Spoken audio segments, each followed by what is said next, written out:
Hello दोस्तों, स्वागत है आपका आपके यूट्यूब चैनल डीजे कॉमिक्स में। तो दोस्तों चलिए शुरू करते हैं आखिरी रक्षक सीरीज के छठे कॉमिक्स ब्रह्मांड विखंडन के दूसरे भाग के साथ। Aries forest India now. इनकी सिर्फ तादाद ही पहले से अधिक नहीं बढ़ रही है, यह पहले वाल रक्त पिपासुओं से कहीं अधिक शक्तिशाली हैं। इन जॉम्बीज पर ना ठंडी आग का कोई असर हो रहा है और ना ही यह पिछले वालों की तरफ वार करने पर टूटकर बिखर रहे हैं।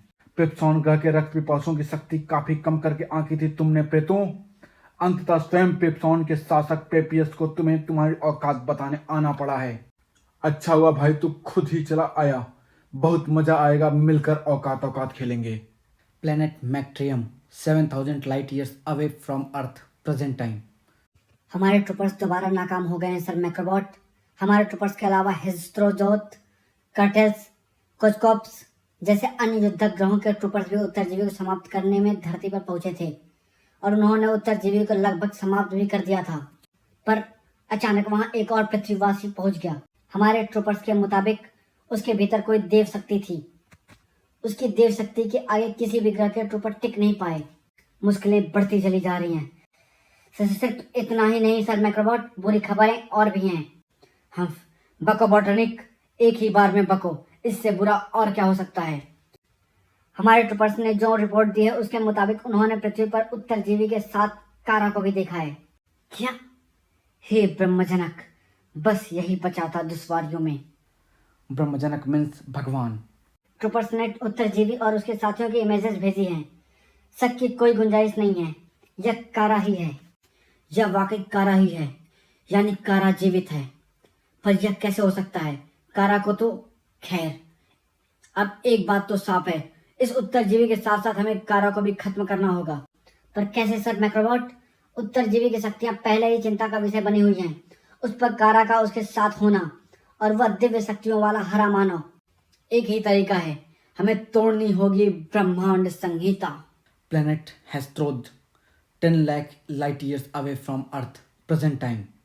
इस अंतहीन युद्ध का कोई निष्कर्ष नहीं निकलेगा। ये टिड्डियों के दल की तरह हमला करते ही रहेंगे और जब तक मेरे जिस्म में लहू की एक बूंद भी बाकी है मैं इनका मुकाबला करता रहूंगा।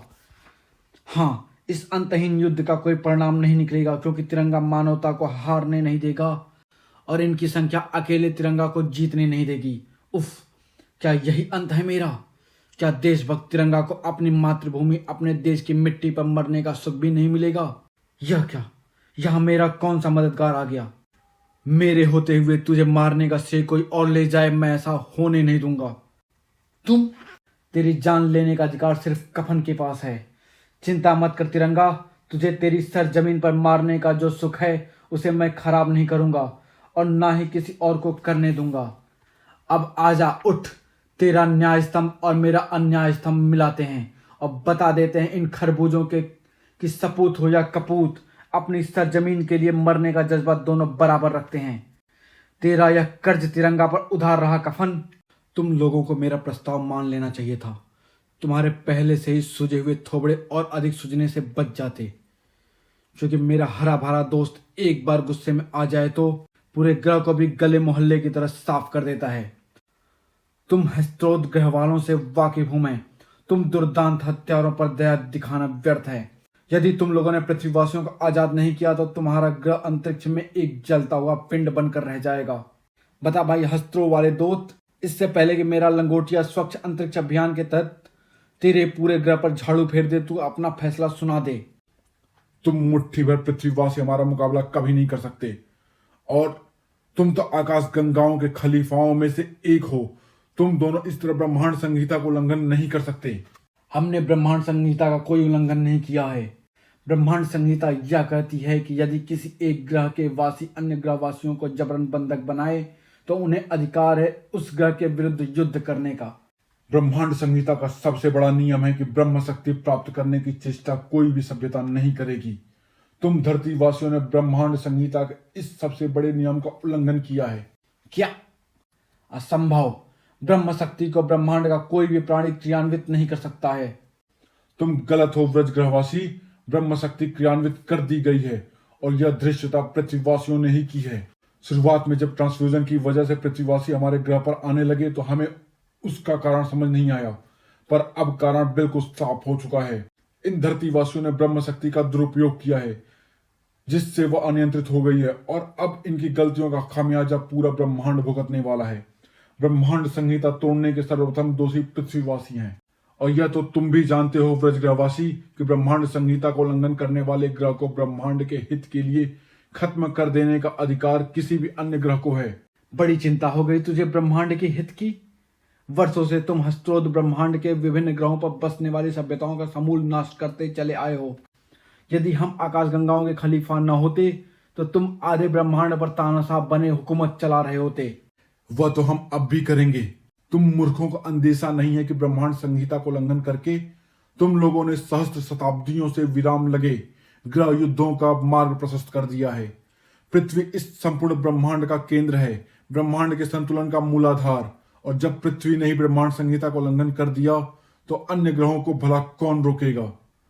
हस्त्रोद, मैक्ट्रैम, नेक्नोस जैसे कई युद्धक ग्रहों की सेनाएं पृथ्वी और पृथ्वी पर उस उत्तरजीवी को समाप्त करने के लिए निकल चुकी हैं जो ब्रह्मांड संहिता के उल्लंघन का दोषी है।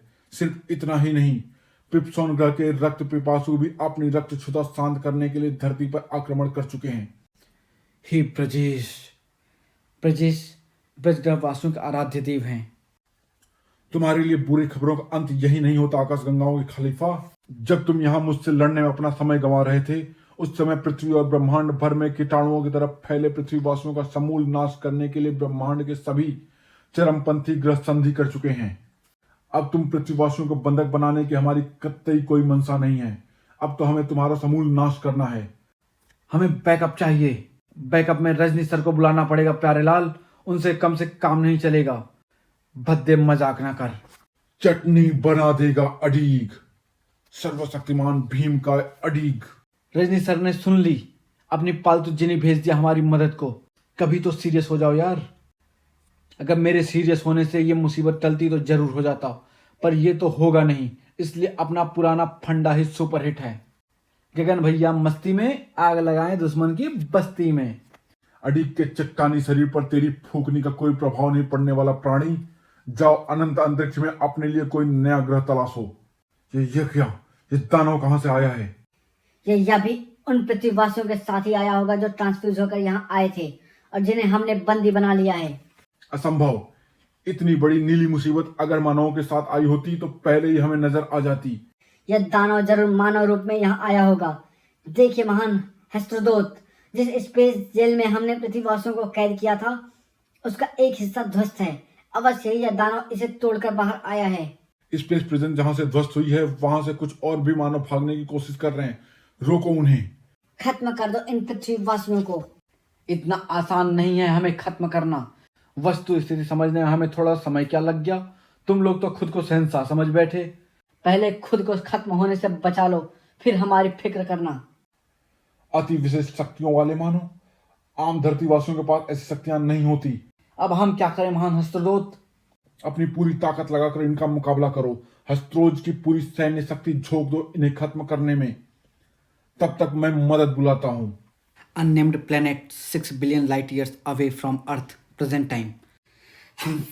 मेरी उष्मा शक्ति भी इन नरभक्षी वनस्पतियों को जला नहीं पा रही। ये पेड़ पौधे भी इन विशालकाय आदि मानवों के आदेश का पालन कर रहे हैं, जो कि कुछ देर पहले तक हमारे सामने आत्मसमर्पण कर चुके थे, परंतु फिर अचानक ना जाने क्या हो गया। इनके बदले हुए व्यवहार का कारण अवश्य ही यह काली धुंध है जो कि इनके सरों के ऊपर मंडरा रही है। देखो, इनके आंखें पथराई हुई हैं। ऐसा लगता है जैसे ये अपने होश में नहीं है। इन्हें होश में लाने का कवायद तो तब करें जब इन जंजाल से पीछा छूटे। उससे पहले ये हमें चींटियों की तरह मसलने वाले हैं। ओह, ये लताएं कैसी हैं जो कि इन नरभक्षी पेड़ों का मुकाबला कर रही हैं और हमें आजाद भी करा रही हैं। ये लताएं तो इन विशालकाय आदिमानवों को भी बंधक बना रही हैं, पर इस ग्रह की वनस्पतियां हमारी सहायक कैसे हो गई? प्रकृति चाहे धरती की हो या ब्रह्मांड के किसी भी अन्य ग्रह की, सात्विक और तामसिक दोनों प्रकार के जीवन का सृजन करती है। वनपुत्र, मैं हिमालय के जंगलों में था जब अचानक तीव्र रोशनी हुई और मैं यहाँ इस विचित्र ग्रह पर आ गया। यहाँ पहुंचकर पहले तो मुझे कुछ समझ ही नहीं आया, परंतु जब तुम दोनों को विशालकाय जीवों से लड़ते और धरतीवासियों को उनसे बचाते देखा तो स्थिति कुछ समझ आई। मैं धरतीवासियों को बचाने में तुम दोनों की सहायता करना चाहता था। तुम दोनों की तरह मेरे पास कोई अतिमानवीय शक्ति तो है नहीं, मैंने फैसला किया कि अपने विकास के आरंभिक चरण वाले इस ग्रह के वनस्पतियों से मित्रता करने की कोशिश करके देखूं। शायद यह हमारी कुछ सहायता कर दे। और तुम्हारी सोच कारगर सिद्ध हुई वनपुत्र। अगर सही समय पर तुम इन सात्विक वनस्पतियों को सहायता लेकर नहीं आते तो ओह, इन आदि मानवों ने तो लताओं के बंधन तोड़ डाले। ये बंधनों से आजाद हो गए हैं, पर यह चिल्ला क्यों रहे हैं? ये बेवजह नहीं चिल्ला रहे हैं, यह मदद बुला रहे हैं। वे हल्ला हल्ला। हे देवी प्रकृति, मदद के लिए ये इन्हें बुला रहे थे। डायनासोर जितने ही विशालकाय जंगली जानवर, इन आदि मानवों ने इन सभी को अपना पालतू बना रखा है। हे भेड़िया देवता, मदद। पता नहीं सात्विक वनस्पतियां इनका मुकाबला कर पाएंगी या नहीं, परंतु मैं और मेरे वनस्पति मित्र प्रयत्न अवश्य करेंगे। जानवर स्वाभाविक रूप से आग से डरते हैं। शुरुआत में इन आदि मानवों पर भी आग कारगर सिद्ध हुई थी, उम्मीद है इन पर भी होगी। उफ, इनके आदेश पर केवल थलचर ही नहीं, नभचर भी आक्रमण करने आ रहे हैं। हाँ, ये तो अपने तीखे पंजों और पैने नाखूनों से नोच डालने पर उतारू हैं। गिद्धों की तरह चिमटते इस झुंड को खुद से अलग करने के लिए मुझे धारण करना होगा अपना अग्नि शक्ति रूप। इस ग्रह के दुर्दांत प्राकृतिक राक्षस भी इन ब्रह्मांड रक्षकों को खत्म कर पाने में असफल हो रहे हैं। मैंने इस ग्रह के आदि मानवों के मस्तिष्कों पर कब्जा तो कर लिया और इनके अधीन इस ग्रह के विशालकाय प्राणियों को अपने अधीन भी कर लिया, लेकिन नतीजा सिफर निकलता ही दिख रहा है। भेड़िया शक्ति और यह वनपुत्र मिलकर इन सभी प्राणियों पर भारी पड़ेंगे या नहीं, मैंने यह पहले क्यों नहीं सोचा। इन आदि मानवों के दिमाग, इनकी मानसिक शक्तियां विकसित नहीं है, पर मेरी मानसिक शक्तियां तो अपनी चरम पर हैं। मैं अब तक इन आदि मानवों को आदेशों के द्वारा ही इन प्राणियों को कंट्रोल करने की कोशिश कर रहा था, जबकि अपनी अति विकसित मानसिक शक्तियों की सहायता से मैं इन ग्रह के अन्य प्राणियों को कंट्रोल कर सकता हूँ। अग्नि शक्ति के दाहते रूप से भयभीत होकर यह पक्षी वापस लौट रहे हैं। नरभक्षी वनस्पति और परग्रहित जीव भी मैदान छोड़ रहे हैं। मुसीबत वापस लौट रही है। यही सही समय है, मुझे इन सभी प्राणियों के दिमाग अपने कब्जे में लेने होंगे। अरे, ये तो भागते भागते दोबारा आक्रमण करने लौट रहे हैं। आश्चर्य है, पहले आदिमानव और अब ये भी। इनके सरों पर भी वैसे ही काली धुंध मंडरा रही है जैसे आदिमानवों के सरों पर मंडरा रही है। आओ शैतानों, दोबारा मुंह तोड़वाना चाहते हो तो आओ, भेड़िया तुम्हें निराश नहीं करेगा। धड़ाक, इन्हें अपनी असली शक्ति का नमूना दिखाना होगा। आह, यह क्या मानसिक ऊर्जावार। इन प्राणियों की मानसिक शक्तियां एकाएक इतनी विकसित नहीं हो सकती। अवश्य ही इन आदिमानवों और इन प्राणियों के दिमाग पर इस काली धुंध की तरह मंडराते साई ने कब्जा किया है और इनके जरिए वह हम पर आक्रमण कर रहा है। बिल्कुल सही समझी शक्ति, यह काला साया ही इन सबको कंट्रोल कर रहा है। ध्रुव, तुम यहाँ कहाँ से आ गए? तुम हवाओं में अचानक कैसे प्रकट हुए मित्र? समझाने का वक्त नहीं है दोस्त। क्या तुम इस ग्रह के सभी वनस्पति को आदेश दे सकते हो? कोशिश कर सकता हूँ, परंतु हमें करना क्या है? इस ग्रह की सभी वनस्पतियों को आदेश दो वनपुत्र कि जिस किसी भी प्राणी के ऊपर यह काली धुंध मंडराती दिखाई दे उसे बंधक बना लें। यह तो काफी मुश्किल काम है ध्रुव, फिर भी मैं कोशिश करता हूँ। मैंने इन्हें आदेश दे दिया है ध्रुव। बढ़िया, एक काम तो हो गया, अब दूसरे की बारी। भेड़िया, अपनी भेड़िया फौज को पुकारो। पर इस अजनबी ग्रह पर भेड़िया फौज कहाँ से आएगी? ट्रांसफ्यूजन, मेरा मतलब जिस प्रक्रिया ने तुम्हें व अन्य धरतीवासियों को यहाँ पहुँचाया है उसका असर केवल मानवों पर ही नहीं, अन्य प्राणियों पर भी हुआ है। अगर संसार के सभी जीव जंतु अलग अलग ग्रहों पर ट्रांसफ्यूज हुए हैं तो तुम्हारे भेड़िया भी हुए होंगे। मैं कोशिश करके देखता हूँ। चले आओ मेरी भेड़िया फौज के सिपाहियों, चले आओ। वाकई तुम्हारे पुकारने में भेड़िए आ रहे हैं। ये मेरी भेड़िया फौज के सिपाही हैं। शाबाश मेरे भेड़ियों, आओ और भंभोर डालो इन राक्षसों को। भेड़िया सैनिक आकार में छोटे से ही, परंतु यह इतने हजारों की संख्या में हैं कि इनके सामने यह परग्रही परकाले नहीं टिक पाएंगे। वनपुत्र के निर्देश पर वनस्पतियां इन जानवरों को बांध रही हैं। इससे तुम्हारी भेड़िया फौज को इन पर हमला करने में परेशानी नहीं होगी। ये घास और लताएं इन आकाशीय परकालों को भी आक्रमण करने से रोकेंगे। बहुत अच्छे। अब अगर मेरा अंदाजा सही है तो सबसे अधिक विचलित वह एक आदिमानव होगा जो कि इस काले साये का होस्ट है। बहुत शातिर है तू ध्रुव। कितनी आसानी से तू समझ गया कि मुझे ऑपरेट करने के लिए किसी एक होस्ट शरीर की जरूरत है। यह शरीर सिर्फ मेरी शक्तियों को होस्ट करता है और आसपास के अन्य मेरी पसंद के शरीरों को ओवरशैडो करते हैं। मैं इन सभी ओवरशैडोड शरीरों में अपना मनचाहा काम ले सकता हूँ। होस्ट शरीर मेरे धुंध रूपी अस्तित्व को संग्रहित करता है और ओवरशैडो के रूप में मैं अपनी शक्ति का विस्तार करता हूँ। पर तूने ये कैसे जाना कि मेरा होश शरीर शक्तियों का प्रयोग नहीं कर सकता है? सिर्फ शैडो शरीर ही मेरे आदेशों और मानसिक शक्तियों का प्रयोग कर सकते हैं। यह शरीर सिर्फ इन शक्तियों को निर्देशित और संचालित करता है। अभी तक तो मैं यह बात नहीं जानता था, पर अच्छा हुआ कि तूने अपने बड़ बोलेपन में यह बात उगल दी। भेड़िया वनपुत्र शक्ति, इस आदि मानव को अपनी गिरफ्त में ले लो। ओह, तू तो मुसीबत बनने पर उतारू है ध्रुव। इस धुंध रूप में मैं ऐसे ही प्राणियों को ओवरशैडो कर सकता हूँ जिनकी बौद्धिक क्षमता मुझसे कम है या फिर जिनकी इच्छा शक्ति कमजोर है, वरना सबसे पहले मैं तुम ब्रह्मांड रक्षकों को ओवरशैडो करता। लेकिन इसका यह मतलब हरगिज नहीं है कि तुम लोग इतनी आसानी से मुझे हरा दोगे। मेरे संग्राहक शरीर मेरी शक्तियों का नमूना तुम्हें नुमाया करेंगे। मेरी उष्मा शक्ति इस धुंध रूपी काले साए को वाष्पित कर देगी।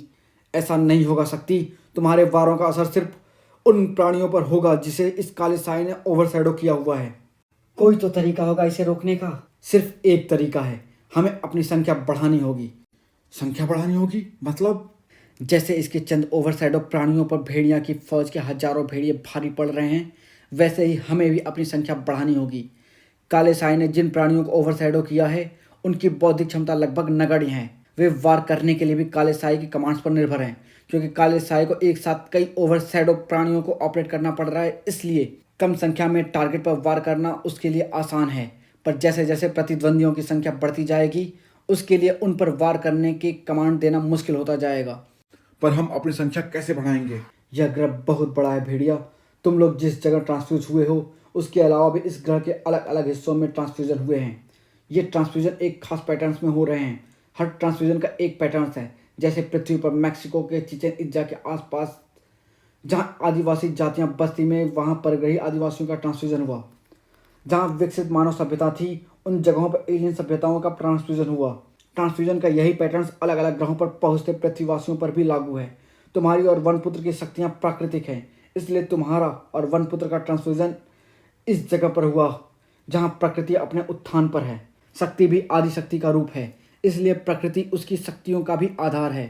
पर मैंने और शक्ति ने जिन पृथ्वीवासियों को सुरक्षित किया वे सभी तो शहरवासी थे। यह सवाल तो मुझे भी खटक रहा है, पर एक बात तय है कि ट्रांसफ्यूजन अपना पैटर्न किसी भी हाल में नहीं बदलेगा। शहरवासियों के यहाँ ट्रांसफ्यूजन होने के पीछे जरूर कोई लॉजिक है जो कि अभी समझ नहीं आ रहा। पर इससे हमारी मुश्किलें कैसे सुलझेंगी? वे पृथ्वीवासी खुद अपनी रक्षा करने में सक्षम नहीं है। वे इनसे लड़ने में हमारी सहायता कैसे करेंगे? वे पृथ्वीवासी नहीं करेंगे, बल्कि वे पृथ्वीवासी करेंगे जो कि इस ग्रह के अलग अलग हिस्सों पर ट्रांसफ्यूजन से आए हैं, और यहाँ ट्रांसफ्यूजन होने से पहले मैं उनसे संपर्क साध चुका हूँ। अब किसी भी पल वे यहाँ पहुँचते ही होंगे। कहानी जारी है ब्रह्मांड विस्मरण में। तो दोस्तों अभी यही समाप्त करते हैं। मिलते हैं आखिरी रक्षक सीरीज की 7वीं कॉमिक्स ब्रह्मांड विस्मरण में। धन्यवाद।